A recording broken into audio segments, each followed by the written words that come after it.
Hello friends, Notes on English Literature, 16th and 17th century poetry, selected poems of John Donne. Death be not proud, the sun rising, canonization, a benediction, forbidding morning. Short questions with answers, short questions 12 to 16. Question 12. What is the poet's idea about the immortality of the soul in Death be not proud? Answer. The poet argues that death is not so powerful and terrible as some people think it to be. Those who are killed by death actually do not die. They only sleep a long and peaceful sleep.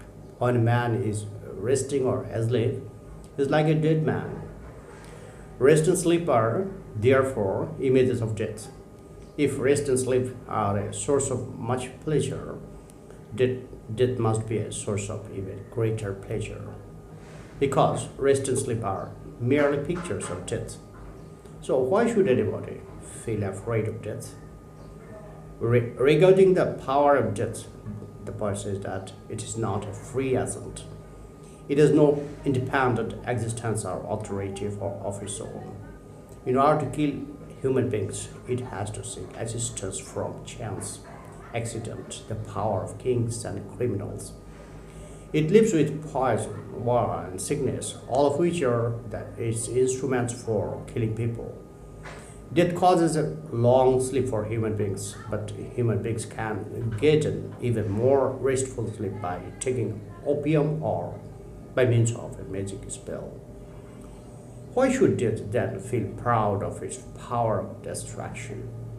In fact, death means only brief separation of our faculties.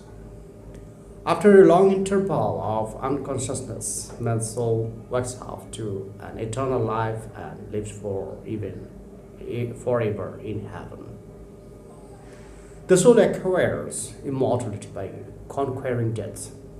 So it is death that dies, not the soul. Question 13. Why do the dove and the eagle symbolize in the poem the canonization? And so the eagle is a bird of prey, and hence it symbolizes strength and fierceness, while the dove is universally known as a bird symbolizing peace and gentleness. By their union, they combine both masculine and feminine qualities. Similarly, the poet thinks he and his beloved combine in themselves qualities both of the eagle and the dove. They are both gentle like the dove, but both of them are also tyrannical and destructive like the eagle. They prey upon each other and destroy each other. Their love is self-destructive and self-consuming. The reference here is to sexual intercourse, which drains all the energy of the lovers, and is commonly supposed that the act of love is shortens of life. Act of life shortens life. At the same time, the consummation of love or sexual intercourse brings peace and satisfaction of minds. However, the comparisons of the lovers to the eagle and the dove is a wonderful example of Donne's wit and his use of conscience.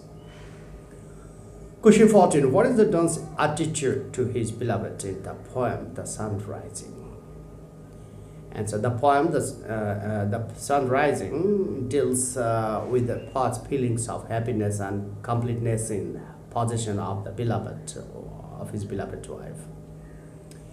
In the morning, while the sun is rising, the poet and his beloved wife are lying in bed. The poet is not willing to leave the bed, although the sunshine seems to invite them to get up.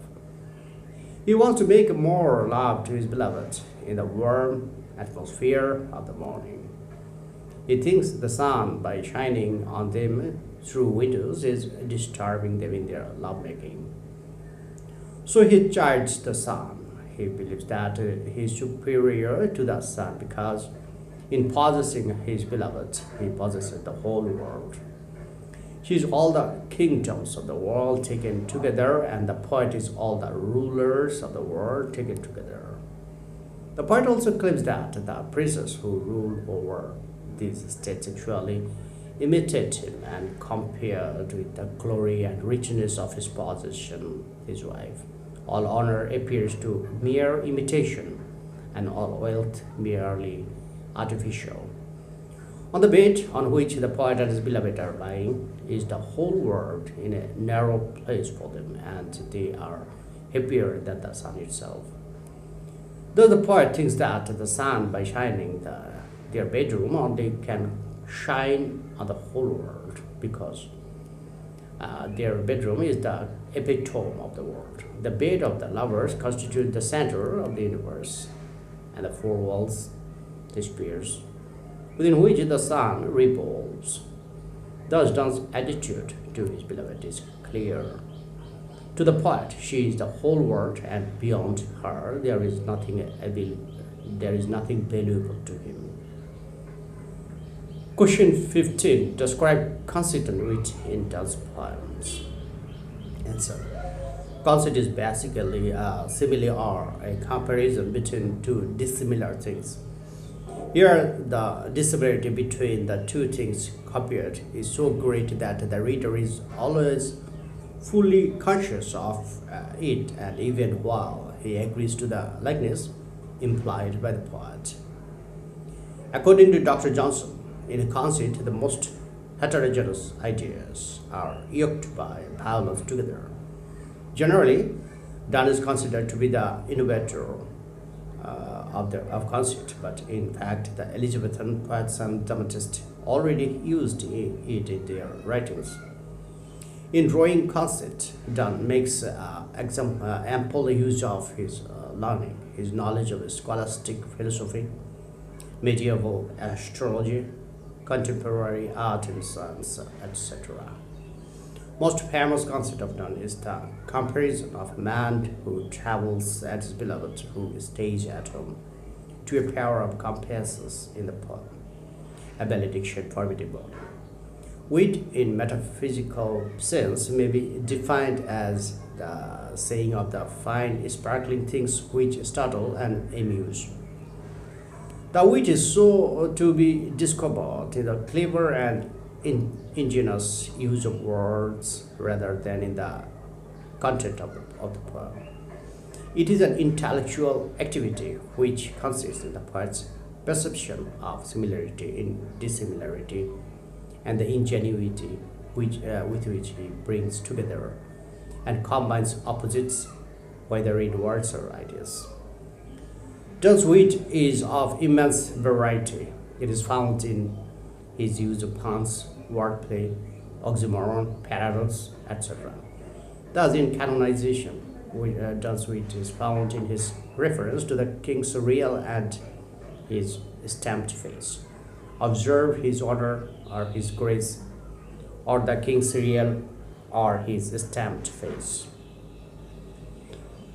Question 16. Note on John Donne's blending of passion and intellect in his poetry. Donne's poetry is remarkable for both his blending of passion and intellect. He gives up the trend of unbridled emotion and passion of the Elizabethan poets and makes a fine blending of passion and thought, emotion and intellect, imagination and reality, feeling and ratiocination. His love poems arise out of a particular emotion, but he explains that emotion with the help of his intellect. The canonization.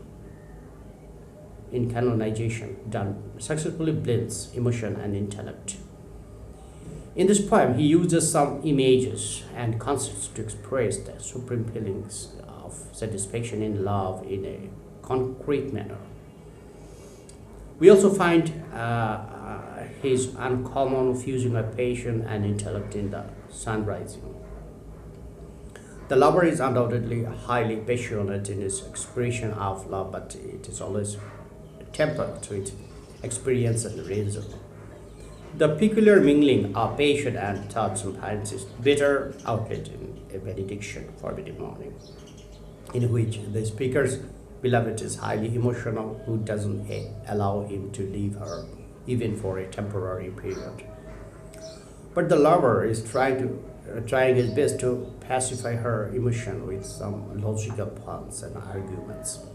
Thus, in his poetry, in his love poetry, Donne blends passion and intellect very skillfully. Thank you, friends, for watching my video.